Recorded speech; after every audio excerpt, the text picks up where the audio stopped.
Ya, shalom semuanya. Singkat aja ya. Saya bisa ada di tempat ini karena diundang oleh Bro Aan ya, untuk menyampaikan sharing firman di tempat ini. Saya kenal Bro Aan dari ketika kita tur ziarah ke Turki. Saya perkenalkan, nama saya Julius Hodiono. Saya tinggal di daerah Dutamas. Saya punya anak nggak banyak, 5. Ya. Saya punya cucu 6. Kalau usaha sekarang ya seperti Pak Budi bilang, semuanya dalam keadaan sepi. Usaha saya terus terang mengalami secara omset drop sampai 90%. Ini saya jujur. Tapi itu udah nggak jadi fokus saya lagi karena saya melayani Tuhan di daerah Alam Sutra. Saya sebagai gembala. Jadi nggak terlalu mikirin yang begitu-gitu. Kalau dulu, waduh, drop aja 30%, mikir besok bagaimana bayar ini, bayar itu. Sekarang saya nggak punya beban untuk hal-hal seperti itu ya, kayak cicilan, bayar bunga. Jadi saya fokus di pelayanan. Gereja kami adalah GPIA Alika, Gereja Pantai Kosta Isa Al-Masih, Allah itu kasih, di Alam Sutra, sebelah Lotemat Alam Sutra. Jadi nggak jauh daripada Bundaran. Itu saja perkenalan ya dari saya. Yang saya mau sampaikan pada malam hari ini ya sesuai dengan tadi Pak Budi udah cerita tentang virus ya. Kemarin saya ditanya, tolong dong dikasih temanya. Nah, saya kasih tema begini.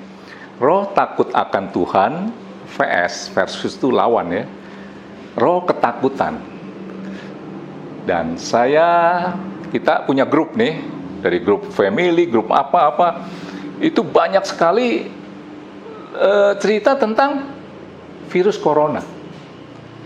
Dan itu membuat kita jadi takut, bukannya terhibur. Gini, maksud saya, yang saya mau sampaikan adalah gini. Kenapa virus yang kecil itu bisa membuat kita jadi ketakutan, itu karena kita sering menggembar-gemborkan tentang virus itu. Harusnya yang kita gembar-gemborkan, besarkan, itu adalah Tuhan. Iya benar. Yang digembar-gemborkan tentang virus, nanti jadi begini, jadi begitu. Nah, tema saya adalah roh takut akan Tuhan, vs lawan roh ketakutan. Dan ternyata saya selidiki, orang bisa takut dengan sesuatu, biasanya mempunyai kepercayaan kepada sesuatu yang dia takuti. Nah, jadi kalau saudara punya roh takut akan Tuhan, saudara harus mempunyai kepercayaan kepada yang saudara takuti, yaitu Tuhan. Perkataan Tuhan itu yang saudara harus pegang. Jadi kalau saudara, ya maaf ya, sekarang ini digembar-gemborkan tentang virus, dan akhirnya saudara jadi takut dengan virus itu. Kenapa saudara takut dengan virus itu? Karena saudara mempunyai kepercayaan kepada yang saudara takuti. Contoh aja ya, ketika virus itu kita gembar-gemborkan, waduh nanti bisa begini, bisa begitu, kita harus beri masker, dan kita punya kepercayaan bahwa virus itu nanti bisa begini, bisa begitu, dan kita harus beli masker yang tadinya 20.000, setahu saya 14.000 kali ya, 20.000. Ya terakhir sih 20.000, bisa dijual sampai 300.000. Dan ada orang bodoh dibeli juga, karena karena dia punya kepercayaan kepada yang dia takuti, yaitu mempunyai kepercayaan kepada yang ditakuti, yaitu virus corona. Jadi apa yang kita harus lakukan? Jangan besarkan lagi virus corona itu. Besarkan adalah Tuhan, ya. Nah, saudara, saya baca dulu firman-Nya, terambil 2 Timotius 1 ayat 7.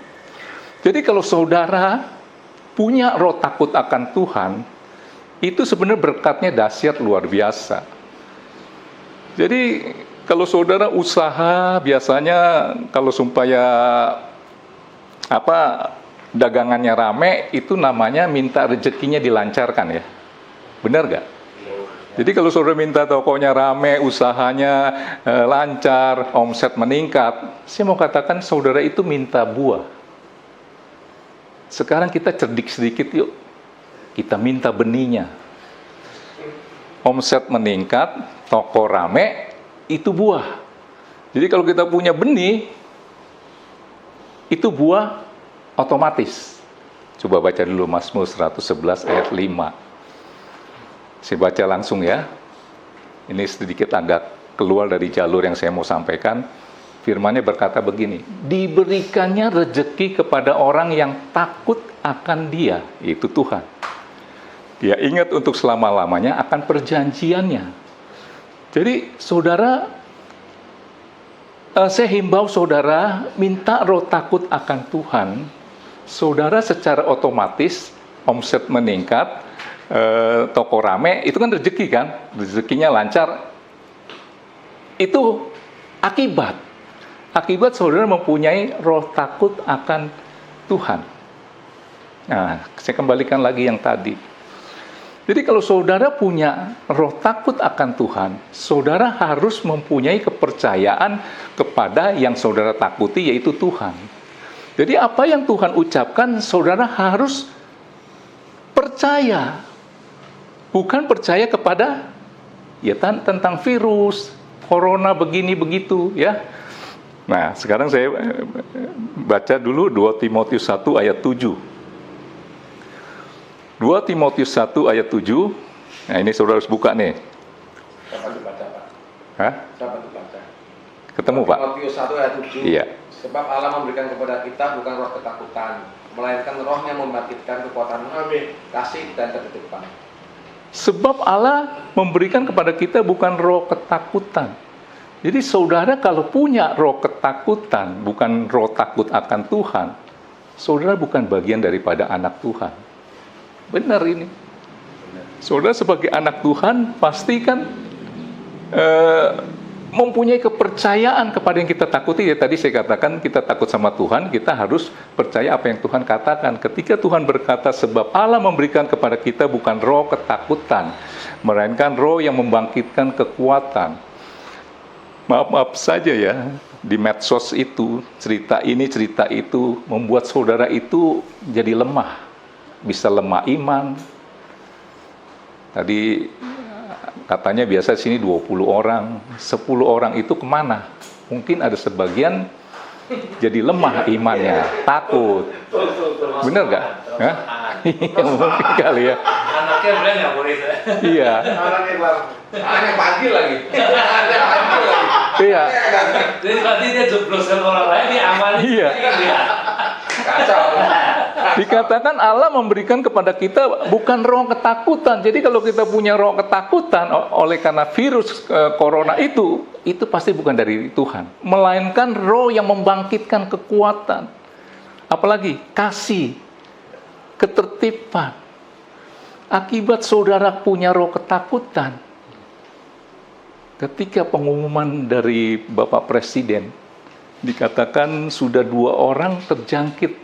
Selama ini kan kita aman-aman aja. Oh, kayaknya Indonesia nggak mungkin lah karena cuacanya katanya di sini iklimnya tropis, jadi virus nggak bisa hidup di sini.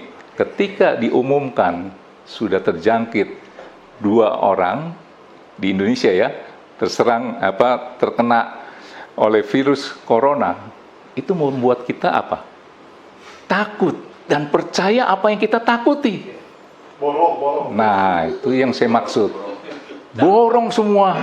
Dampak dari takut. Iya, karena mempunyai kepercayaan kepada yang kita takuti. Borong itu biasanya Indomie. Sembako dulu. Iya. Indomie biasa beli paling 5 bungkus. Iya. 5 karton. Sekarang beli 10 karton. Akhirnya dia mati bukan karena virus corona, mati karena tipes. Bener ini yang disebut kasih dan ketertiban itu datang dari Tuhan. Jadi kalau saudara kacau, cara berpikir saudara udah ngaco, biasanya dulu anti. Kenapa saya bisa cerita begini? Saya lihat anak saya Kalau cucu saya makan Indomie aja bisa diomel-omelin nih. Tapi karena ketakutan yang tadi, karena cerita di Wuhan, itu kan masuk tuh ya. Mau makan susah, karena mau keluar nggak boleh, cari makan susah, akhirnya stokin Indomie. Nah itu tadi saya katakan, mati bukan karena virus, tapi karena Indomie ya. Iya. Saya kasih satu cerita dulu ya, biar apa yang saya mau sampaikan. Saya berapa menit nih? 10 menit lagi kali ya. Iya. Saya kasih satu cerita dulu. Satu negeri dikutuk sama dewa, dikasih penyakit sampar. Selama 3 hari, target 10.000 orang harus mati.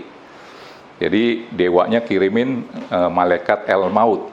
Jadi hari pertama dikirim sakit sampar, mati 3.000. Hari kedua 3.000 lagi, udah 6.000. Hari ketiga 4.000. Berarti udah 10.000. Capai target. Malaikat El Mautnya pengen pulang, balik lagi ke tempatnya. Nah, waktu mau balik itu, dia ketemu sama petapa, yang suka bertapa gitu, orang suci lah.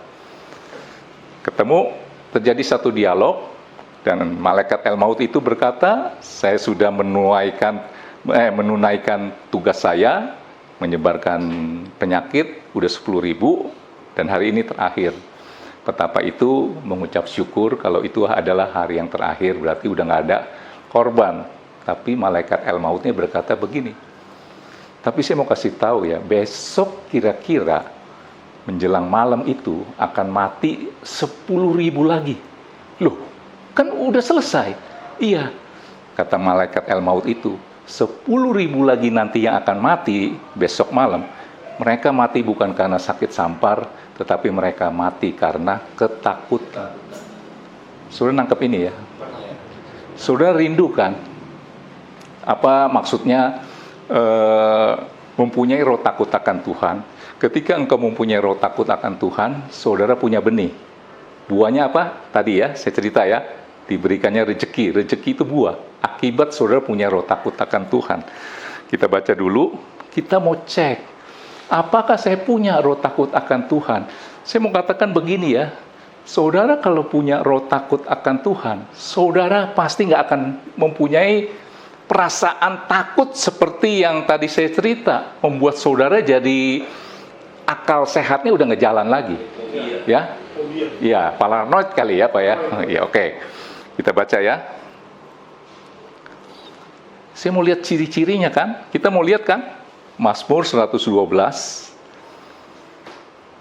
Ini harus saudara buka lah, jangan saudara dengar saya aja. Mazmur 112 ya.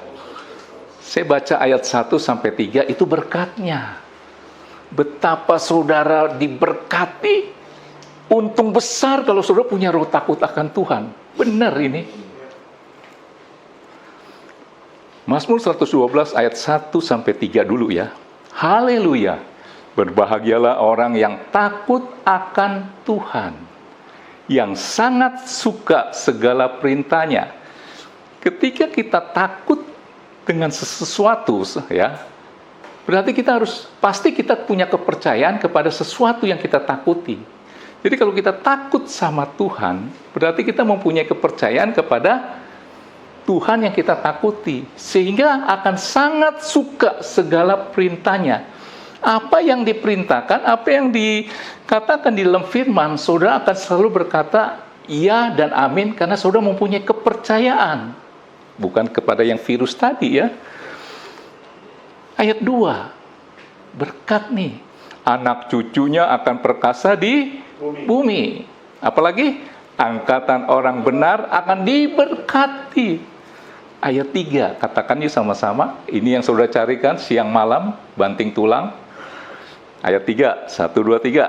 Harta dan kekayaan ada dalam rumahnya. Koma dulu. Saudara kaya kalau nggak punya kebajikan, bisa celaka. Dulu miskin dia setia sama istrinya, begitu kaya raya, kawin lagi. Iya, buka cabang. Sehingga dikatakan apa nih? Ini komplit bahagia saudara. Kebajikannya tetap untuk selama-lamanya. Jadi kalau orang yang takut akan Tuhan, dia tahu alasan Tuhan memberkati dia. Oh, saya diberkati ini untuk apa? Membangun chapter lebih lagi, bukan malah gara-gara dia tadinya dia naik motor masih rajin, naik sepeda masih rajin di sini, kerjaannya begitu-gitu aja, begitu diberkati dahsyat luar biasa. Tinggalin full gospel, lagi ada di mana Pak? Iya, lagi senang-senang. Sudah nangkap nggak? Karena nggak ada kebajikan. Nah, kita loncat langsung ayat 7. Sebelum saya baca ayat 7, apa yang saya tanya, saudara jawab yang jujur ya. Saudara benar punya roh takut akan Tuhan? Amin. Angkat tangan yang punya. Benar ya? Benar ya? Wah, berarti saudara udah dapat benih, apa tadi? Diberikannya rezeki kepada orang yang takut akan dia, harta dan kekayaan ada di dalam rumahnya ya. Cirinya. Ayat 7. Ia tidak takut kepada kabar celaka. Kabar celaka yang saat-saat ini apa? Virus corona. Jawab yang jujur. Saudara punya nggak ketakutan kepada virus corona? Mungkin yang di sini nggak. Yang nggak datang bagaimana? Jawab deh. Terus kalau dia bilang saya punya roh takut akan Tuhan, jadi saya harus diberkati berdasarkan firman Tuhan yang tadi, nggak akan berlaku ini. Karena cirinya itu aja. Dia tidak takut kepada kabar celaka, hatinya tetap penuh kepercayaan kepada Tuhan. Ayat 8. Hatinya teguh, ia tidak takut sehingga ia memandang rendah para lawannya sekarang, lawan yang sekarang kita apa? Virus corona. Saya baca ulang dengan bahasa saya. Ia tidak takut kepada kabar virus corona, hatinya tetap penuh kepercayaan kepada Tuhan. Hatinya teguh, ia tidak takut sehingga ia memandang rendah virus corona. Nangkep ini? Saudara, masih ada waktu nggak ya? Ada ya? 5 menit ya? Kayaknya sih nggak keburu nih. Solusinya apa yang saudara harus lakukan? Tadi saya katakan, jangan besarin masalah saudara, persoalan saudara. Virus corona itu kan masalah, jangan digede-gedein. Lanjut, Be, pokoknya sampai selesai, Be. Iya. Lanjut. Tadi Bro Edward bilang begitu dapat berita hapus. Bagus. Jadi ada orang mencoba membesarkan musuh kita, Yes. sikat habis. Banyak orang akan sharing lagi. Iya. Ngomong lagi. Yang enggak itu cerita banyak. Saya lihat sih itu banyak bohong ya. Iya, Bener, bohong. hoax semua ya. Untuk melemahkan iman kita. Iya. Jadi solusinya nih, ini saya kasih tahu nih solusinya supaya saudara mantep nih. Besarkan Tuhan, bukan salah saudara. Seperti siapa? Nah, ini ada ceritanya. 2 Tawari 20 cerita tentang Raja Yosafat. 2 Tawari 20 ayat 1 sampai 3 ceritanya Yosafat itu mau dikepung oleh 3 suku. Bayangin, 1 suku aja itu udah berat buat Yosafat. Ini ada 3, saya baca ya. Bagaimana Yosafat bisa menang di dalam ketakutan dia ketika dia diserang oleh 3 bani. Ya, saya bacakan dulu. 2 Tawari 20 ayat 1 sampai 3. Nanti saudara bacanya yang lengkap pulang di rumah ya. 2 Tawari 20, saya baca dulu ayat 1 sampai 3, itu cerita masalahnya ya, masalahnya si Yosafat. Setelah itu Bani Moab, Bani Amon, udah 2 nih, datang berperang melawan Yosafat. Tambah lagi, 1 lagi siapa? Bersama-sama sepasukan orang Meonim. Datanglah orang memberitahukan Yosafat suatu laskar besar. Waduh, kayak virus gitu ya datang. Dari seberang laut Asin, dari Edom menyerang tuanku. Sekarang mereka di Haseson Tamar, yakni En-Gedi. Yosafat takut, saudara juga takut, itu manusiawi. Tapi jangan lama-lama mampir di hati kita ketakutan itu. Yosafat menjadi takut, lalu ia mengambil keputusan untuk mencari Tuhan. Ia menyerukan kepada seluruh Yehuda supaya berpuasa. Perikop ini ceritanya begini. Waktu dia dapat masalah, 3 suku mau nyerang dia, Jowinan nih. Yosafat takut, dia cari Tuhan. Nah, dalam dia berdoa kepada Tuhan, nah ini hebatnya nih Yosafat, saudara harus ikut. Doa itu 100%, 90% dia cerita tentang Tuhan yang dahsyat luar biasa. 10% dia baru cerita masalah dia. Saya nggak tahu di sini pria-prianya Allah ketika berdoa belum apa-apa, Tuhan, saya nggak kuat lagi. Belum apa-apa udah cerita masalah. Amsyong nih saya, Tuhan, bisa mati nih. Saudara belum cerita tentang Tuhan, hebatnya Tuhan nih. Umumnya begitu. Saya teropong. Ada nggak orang model begini? Belum apa-apa udah penuh Tuhan. Gawat. Yosafat, dia nggak cerita dulu masalahnya. Dia cerita dulu tentang Tuhan. 90%. Dia ayat 6-9 cerita tentang hebatnya Tuhan. Saya baca ayat 6 aja ya. Di ayat 6 nih, mulai berdoa nih. Dia nggak cerita masalahnya dia dulu. Ayat 6. Dan berkata, ya Tuhan Allah nenek moyang kami, bukankah Engkau Allah yang ada di dalam surga? Padahal lagi ada masalah nih ya. Bukankah Engkau memerintah atas segenap kerajaan bangsa, kuasa dan keperkasaan ada di dalam tangan-Mu, sehingga tidak ada orang yang dapat bertahan melawan Engkau. Ini besarkan Tuhan. Singkat aja ya, karena waktu ya. Di ayat 10 baru dia cerita dia punya masalahnya. Jadi apa yang saudara harus lakukan tadi saya kata, cerita dulu Tuhannya hebat. Hei masalah, lihatlah Tuhanku besar. Jangan bilang, Tuhan lihat masalah saya besar. Mana Tuhan? Iya. Suka gitu. Iya. Enggak. Supaya hari ini saudara mendapat satu pencerahan dalam menghadapi tentang virus, tentang krisis ekonomi, tentang tadi Pak Budi udah cerita kan, sampai akhir tahun ya Pak ya, keadaan sepi. Wah itu kan menakutkan. Jangan cerita itu, cerita tentang Tuhan yang dahsyat ya. Nah, baru di ayat 10, Yosafat cerita dia punya masalah. Ayat 10, sekarang, nah lihatlah Bani Amon dan Moab dan orang-orang dari pegunungan Seir, ada 3 ya. Seir ini ketika orang Israel datang, nah ini cerita sejarah nih ya. Dari ketika orang Israel datang dari tanah Mesir, engkau melarang mereka memasuki negerinya, oleh sebab itu mereka menjauhinya dan tidak memusnahkannya. Dicerita tentang masalahnya. Sudah tahu ketika kita menceritakan dalam doa kita, dalam pergumulan kita, itu cerita kepada Tuhan, kita cerita 90% besarnya Tuhan, hebatnya Tuhan, 10% baru cerita masalah kita. Saudara tahu cara Tuhan mengatasi, memberi jawaban atas pergumulan kita, itu unik. Cara Tuhan tolong Yosafat unik, hanya dengan apa? Puji-pujian. Puji-pujian itu cerita apa? Tentang membesarkan Tuhan. Kita baca ayat 21. Setelah ia berunding dengan rakyat, ia mengangkat orang-orang yang akan menyanyi nyanyian untuk Tuhan dan memuji Tuhan dalam pakaian kudus yang semarak pada waktu mereka keluar di muka orang-orang bersenjata sambil berkata, nyanyikanlah nyanyian syukur bagi Tuhan, bahwasanya untuk selama-lamanya kasih setianya. Saya tanya, kalau saudara dalam keadaan genting nih ya, udah mau diserang, bukan apa yang saudara harus lakukan? Latihan apa? Latihan perang dong. Siapin berdil berapa, pelurunya segini cukup nggak? Tapi ini kan unik. Wah, ada musuh mau nyerang kita. Bukannya dulu Pak, bikin panitia paduan suara, bikin vokal grup, hebat gak nih?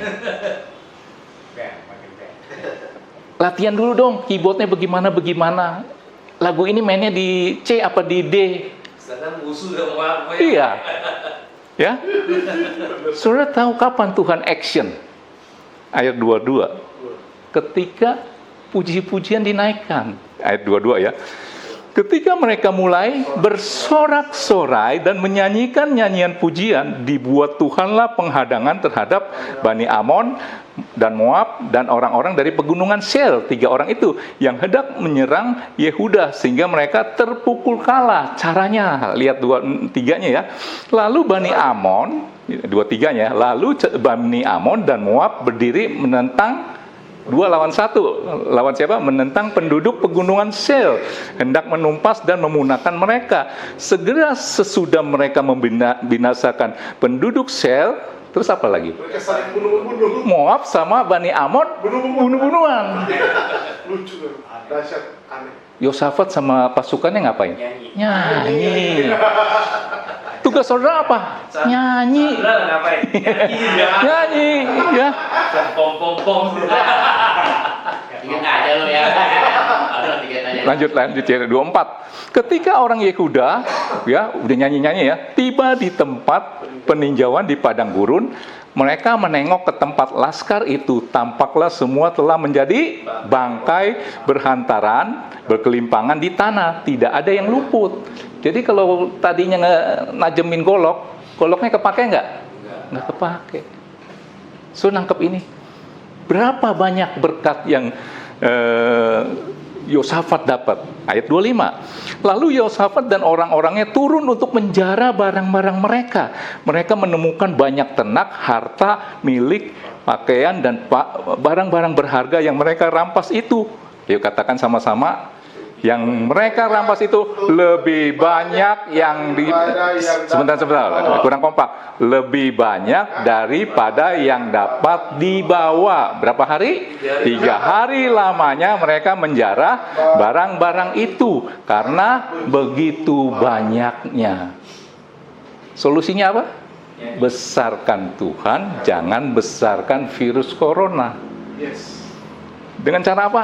Puji-pujian. Jadi kalau dalam berdoa saudara punya masalah, entah apa, jangan cerita dulu masalah saudara. Besarin dulu Tuhan, baru cerita tentang masalah saudara. Kalau saudara lihat ini yang disebut lebih daripada pemenang. Apa sih arti lebih daripada pemenang? Lebih daripada pemenang begini. Pemenang beda dengan lebih dari pemenang begini. Kalau pemenang, saudara perang dulu. Misalnya tinju. Terus ada yang menang, anggaplah saya pemenangnya. The winner is Julius Hodiono. Saya menang kan? Pasti mata saya berdarah, hidung saya berdarah, bibir saya jontor. Itu pemenang. Terus saya dapat cek. Misalnya 2 miliar, istri saya dapat. Nah, istri saya lebih dari pemenang. Kenapa? Dia nggak perang, tapi dapat hasilnya. Haleluya. Amin. Kita doa ya. Bapak, kami mengucap syukur sudah memberkati pria-prianya Allah di tempat ini, bahwa kami harus mempunyai roh takut akan Tuhan, bukan roh ketakutan, karena roh ketakutan itu bukan datang daripada Tuhan, tetapi datang daripada setan iblis yang membuat anak-anakmu jadi lemah. Hari ini kami mendapat pesan Tuhan bahwa kami harus membesarkan Tuhan, menggembar-gemborkan tentang dahsyatnya Tuhan, bukan menggembar-gemborkan dahsyatnya virus corona. Terima kasih Bapa, solusinya kami harus meninggikan nama-Mu dengan puji-pujian seperti Raja Yosafat, sehingga kami akan lebih daripada pemenang. Hamba boleh berhenti bicara, biarlah Roh-Mu yang kudus terus berkarya di dalam pria-prianya Allah di tempat ini. Hanya dalam satu nama yang ajaib, nama Tuhan Yesus Kristus, Allah yang hidup, Allah yang dahsyat luar biasa yang mengatur hidup kami, yang menciptakan langit dan bumi ini kami sudah